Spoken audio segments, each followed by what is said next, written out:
Olá, meus queridos! Eu estou de volta ao YouTube com um quadro que vai sair toda quarta-feira e ele é tão novo, mas tão novo, que a gente não tem nenhuma vinheta para ele. Ele se chama Ver, Ler e Ouvir, e sim, eu tô aqui nos bastidores, lendo no quadro todos os lembretes. Segundas, quartas e sextas temos vídeos aqui no YouTube às 7h07.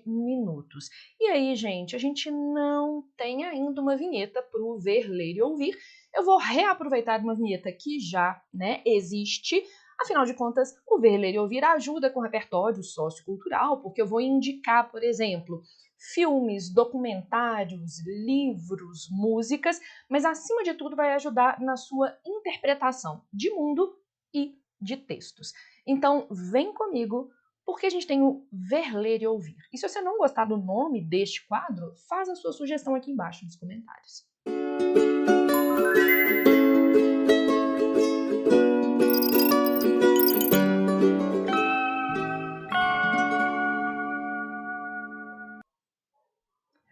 Aquele papo importante. Se inscreva no canal, ative as notificações e põe um lembrete na sua agenda. Nos dias 30 e 31 de janeiro, nós temos duas lives especiais aqui no YouTube para eu falar tudo o que você precisa para saber se planejar para o Enem 2023 e para fazer uma excelente redação no Enem 2023.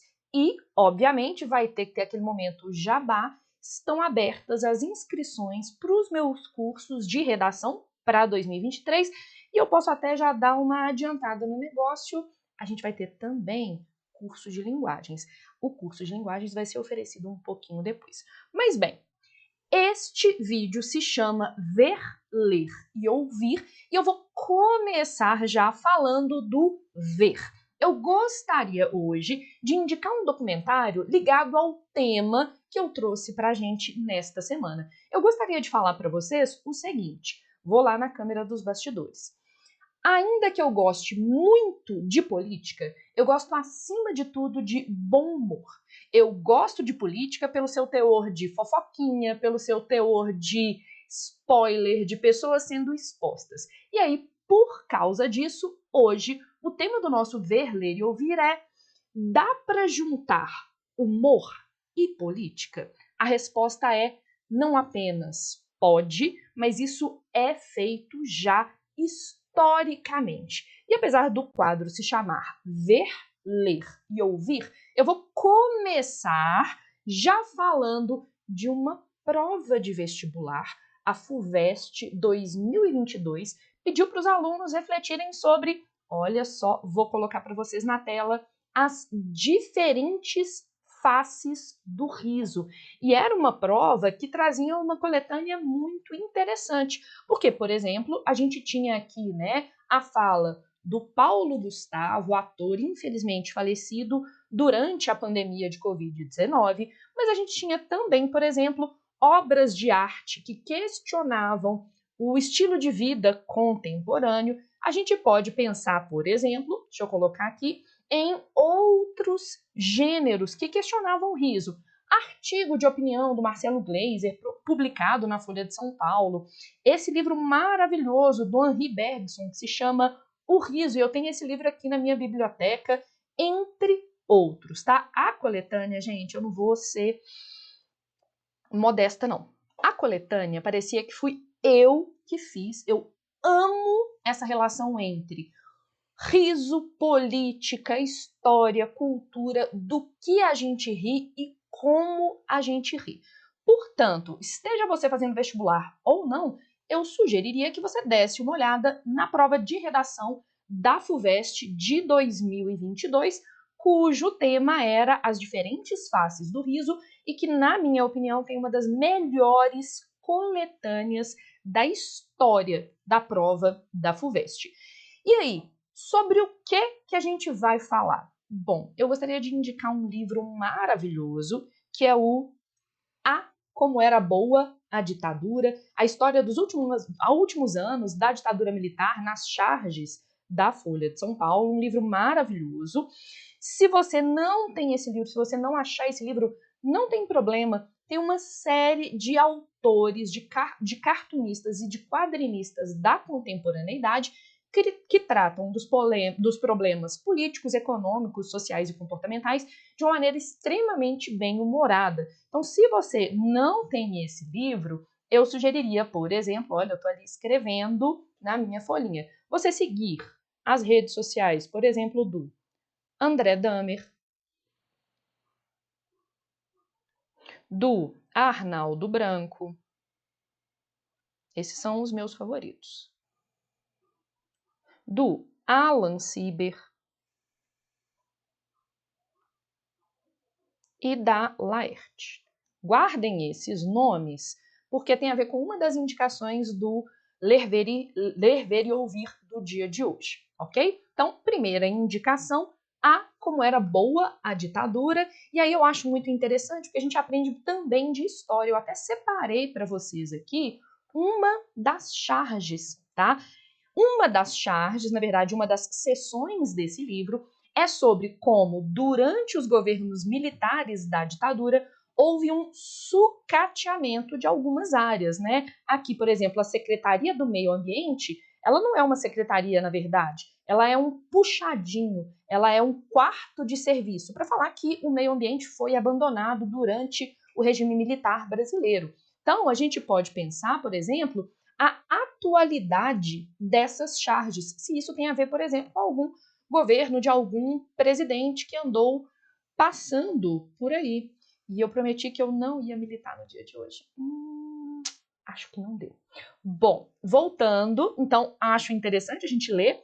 Assim como a ociosidade da indústria em geral crescia, os orçamentos das estatais recebiam cortes ou elas eram desativadas. Da mesma forma como ocorria em outros setores da infraestrutura, o país deixava de construir navios e inúmeros outros equipamentos pesados para a indústria, passando a importá-los sem necessidade. Então, está falando da crise de desindustrialização no Brasil, que aconteceu durante a ditadura e que andou acontecendo no último governo aí.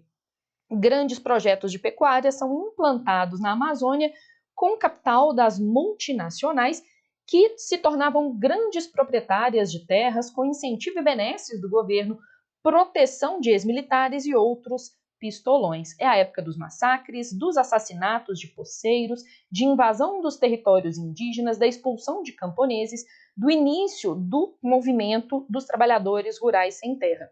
As queimadas, vê se isso não parece 2020, 2021 no Brasil, em determinadas épocas do ano, deixavam o sul do Pará coberto por uma espécie de espessa neblina que durava meses. Ou seja, essa charge aqui tem mais de 30 anos e ela é mega atual.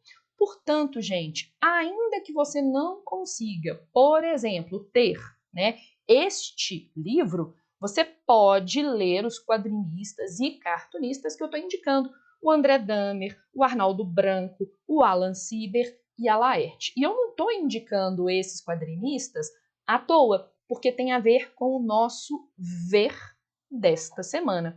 Eu gostaria de indicar para vocês o documentário brasileiro O Riso dos Outros. É só você ir no Riso dos Outros lá no YouTube. E eu vou pôr aqui um playzinho, tá? Vão aparecer vários quadrinistas. Essa, por exemplo, era a Laerte. A gente tem alguns humoristas. A gente tem a participação, por exemplo, da Lola Aronovitch, que é uma feminista muito importante no Brasil. Mas a gente tem também a participação, por exemplo, dos quadrinistas. Esse daí é o Arnaldo Branco, do Alan Sieber, do André Dahmer, da Laerte. A gente tem o Danilo Gentili. Ou seja, é uma grande discussão sobre o que nós rimos, se podemos continuar rindo dessas coisas, entre outros. E isso era, sem dúvida, a grande discussão da prova da FUVEST 2022. Então, a gente já, leu, a gente já viu, e agora a gente precisa ouvir. Eu vou indicar para vocês, jovens, a minha atual obsessão. Tem um podcast brasileiro que é o Medo e Delírio em Brasília, que é feito por dois homens engraçadíssimos e eles fizeram um desafio que eu acho bastante interessante. Primeiro governo Bolsonaro, primeiro e último, não é mesmo? Governo Bolsonaro, eles resolveram fazer um acompanhamento do governo Bolsonaro. Então, eles faziam podcast, gravações semanais sobre o governo Bolsonaro, resumindo o que foi o governo Bolsonaro. Só que eles não fazem qualquer atualização do que estava acontecendo, não. É com humor, é com deboche, é com piada, é com sarcasmo, é com ironia, é com funk. E é tão engraçado que eu, que tenho mania de dirigir escutando o podcast, várias vezes me peguei dando gargalhadas sozinha no trânsito. E os motoristas ao meu lado rindo dessa mulher louca. Eu te desafio a escutar Medo e Delírio em Brasília, que está disponível nas principais plataformas de podcast, e eu te desafio a não dar pelo menos uma gargalhada. Só para vocês terem ideia, outro dia eu quase passei uma vergonha porque eles têm um bordão, né? Eles acreditam, por exemplo, que não existe polarização política entre o bolsonarismo e o petismo. E aí, toda vez que eles falam a palavra polarização, eles completam com uma rima. Eles falam sobre o meu pip na sua mão. E aí, outro dia eu estava numa mesa de bar conversando com algumas pessoas e uma pessoa veio com o argumento da polarização. Na hora que eu escutei a palavra polarização, eu pensei assim, meu pip na sua mão. Então, jovens, escutem Medo e Delírio em Brasília. Eu duvido que você não dê pelo menos uma gargalhada da bobajada altamente embasada feita nesse podcast. Bom, alguns lembretes. 30 e 31 de janeiro, aqui no YouTube, temos live para começar o ano planejando a rotina de estudos e já pegando o básico da redação, fazer aquela base bem feita para depois fazer o polimento. Não se esqueçam, nas minhas redes sociais, os meus cursos estão com inscrição aberta e segunda, quarta e sexta, 7 horas e 7 minutos, nós temos aqui no YouTube vídeo. Vamos lembrar quais são esses vídeos, tá? E eu vou usar a minha colinha que está ali em cima da minha câmera. Temos lá, ó, segunda-feira, salvando sua redação, teoria de redação, correção, entre outros. Quarta-feira, ver, ler e ouvir, para a gente aprender a interpretar o mundo. E sexta-feira, a gente tem o Giro da Jana para falar sobre as atualidades. Se inscreva no canal, ative as notificações e deixa aqui embaixo sugestão do que você gostaria de ver nesse canal. Foi um prazer ter estado com os senhores e não se esqueçam, polarização é o meu pip na sua mão. Até. Ai, meu Deus, o YouTube vai derrubar esse vídeo.